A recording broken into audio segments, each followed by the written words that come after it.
Road to Possible presents Road to Equality.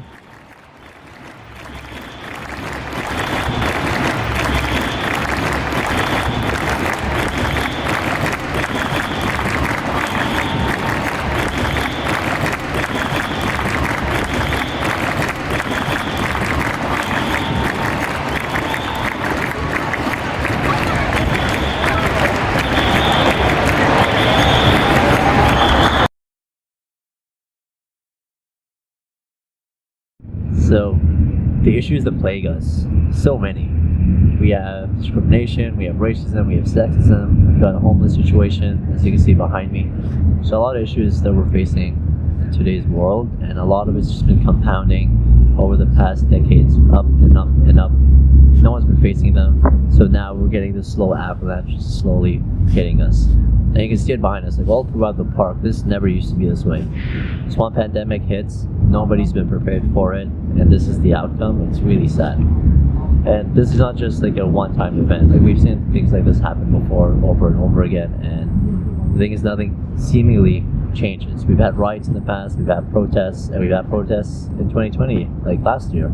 You know, BLM movement, the Me Too movement from the year prior. We have these things keep happening again and again, but seemingly the change that we want to see as a result is not there.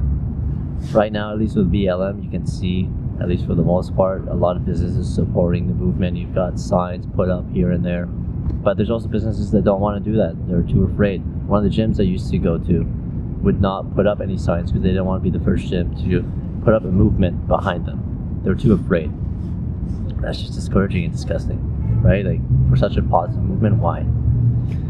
But, you know, these are one of the many issues that we face in today's world, and as a minority, like, these issues exaggerate themselves and you tend to focus on them more because you know the impact that it has on you. I'll just give you a few examples. For example, with myself, you know, like obviously ethnically I'm Middle Eastern. It's very obvious for people to tell that, but it's also very confusing to others who are like, are you, well, Middle Eastern, what does that mean? Are you Arab? Are you Lebanese? Are you like Pakistani? Are you Indian? There's a lot of different races, Iranian, that could, you know, formulate a Middle Eastern ethnicity.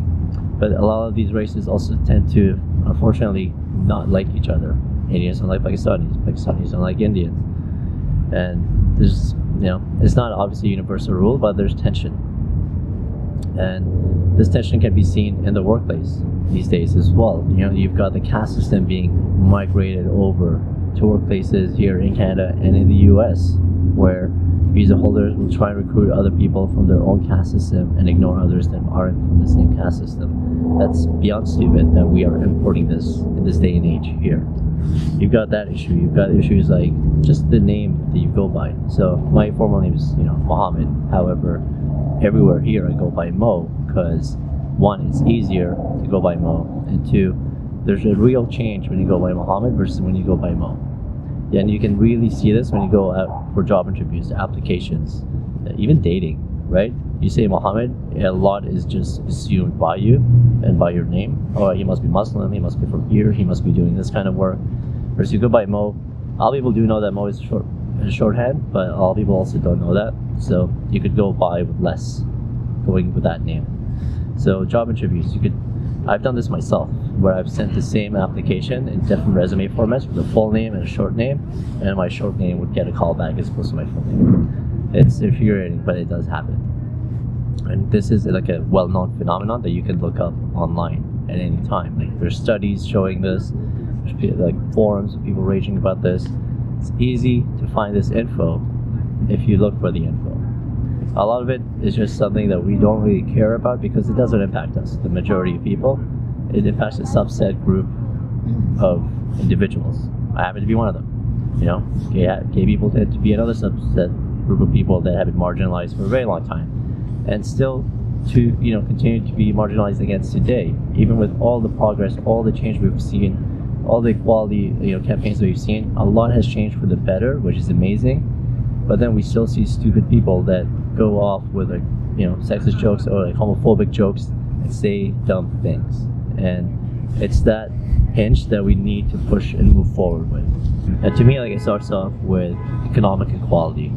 because economic equality is how we set the playing field to a basic average level, whether that's UBI, like universal basic income, or better programs out there to assess people either on welfare or low wages, etc. But economic equality is where it starts, because if I have to work 2 jobs day in and night to just make and meet the minimum standards that I need to get by, to buy food, to pay rent in this expensive city, and somebody else does not have to do any of that, there's going to be a disparity in that. If somebody just does like an 8-hour job, gets by for the year on a month's salary, compared to somebody who needs to work 12 months of the year to get by on just to pay rent and food, there's an obvious disadvantage there. And it doesn't matter what I do myself to try and make that better, I'm never going to catch up, and I'm always going to fall behind. If I'm always falling behind, I'm never going to be at a place where,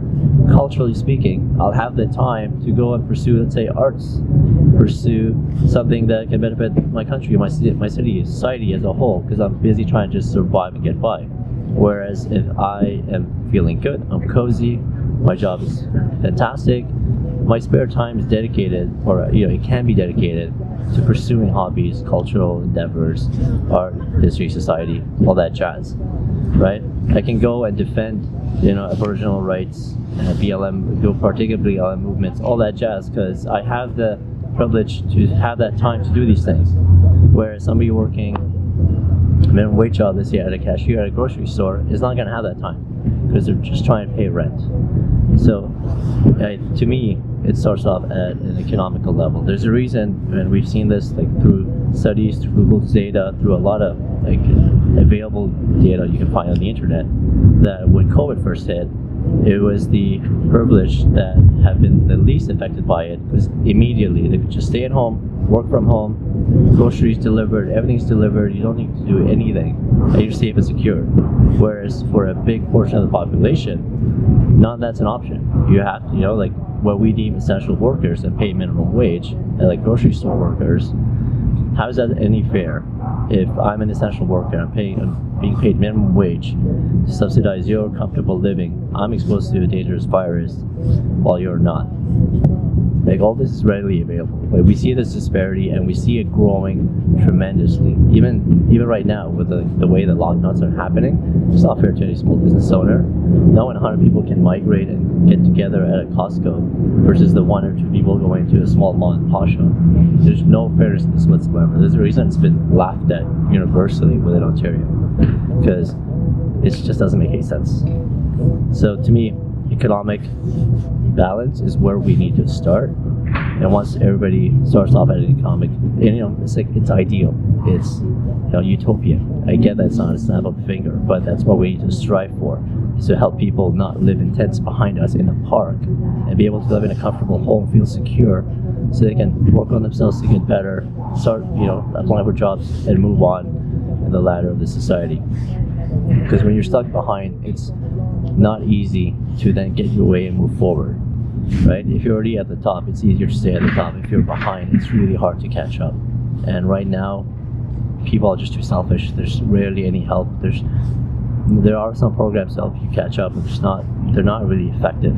There's a reason we have people out here. There's a reason a lot of people choose to live outside of homeless shelters as opposed to inside the homeless shelters, because the system doesn't work. I have friends that work as frontline dispatch people on suicide hotlines, and the amount of people calling in now is unparalleled compared to previous years and decades. More people now suffer from mental issues, whether it's because of the pandemic or because of stress, anxiety. There's so many issues going on today, especially within the mental side of things, that are not as easily diagnosed, that you can't obviously tell from a person, because it's like a mental disability or like a handicap that you cannot visibly see, but it's raging. And the sad part of it is that suicide hotline is completely voluntary, right? All these staff that are here trying to save lives, they're volunteers. They're not getting paid for this, right? On Christmas Day, they were sending out emails begging for volunteers to sign up, because no one was willing to take a shift. Christmas Day, everybody wants to be with their family, right? Pandemic or not, people want to be with their family. But there's all these lonely people out there that have no one to be with, that their only like salvage is somebody they're talking to, a stranger on the phone who's there to like help them feel better. And nobody is there, like we're not even paying for the service that is saving lives because we don't deem it essential. There's no economic benefit out of it. Whereas having a supermarket open is more essential, or having some other stupid shit open is going to be more essential, where we'll pay for something like that as opposed to something within the social work realm that is so essential to society and yet so ignored, right? It's social workers that we need the most right now, especially in a pandemic like this, to help with all the mental issues that are arising. But they're the ones paid the least. They're the ones with all these requirements on top of requirements that they need to fulfill before even being able to assist anybody. It's just not a good time. I'm absolutely hopeful for the future because, like I said, like with my generation, with Gen Z right now coming up, you're seeing that change happen slowly, and people are more vocal. People want to be heard. Finding information, finding people of like-minded and sound mind is easier than ever before because of the internet. And obviously there's a counterpart to that, as we've seen happen with the States, but the divisiveness does not need to be a one and all thing. I think the change is happening incrementally slowly, but it is happening, and it is the younger people that are pushing for all of this, which makes me very happy because I think the world is moving towards a positive step culturally and socially. However, economically, the wealth disparity is not progressing well. It's actually dividing further and further, and the outcome's right behind me. And that's the saddest part. The future to me is optimistic. We are working on all these big projects like green energy, renewables, moving away from oil. These are things we never would have dreamt of 10 years ago, 20 years ago. Today they're happening at a significant pace as well. The future is looking bright. It's more connected than ever, which ironically has a lot of people feeling more isolated than ever before. However, the olive branch is there if we go and try and seek it and work together to come together.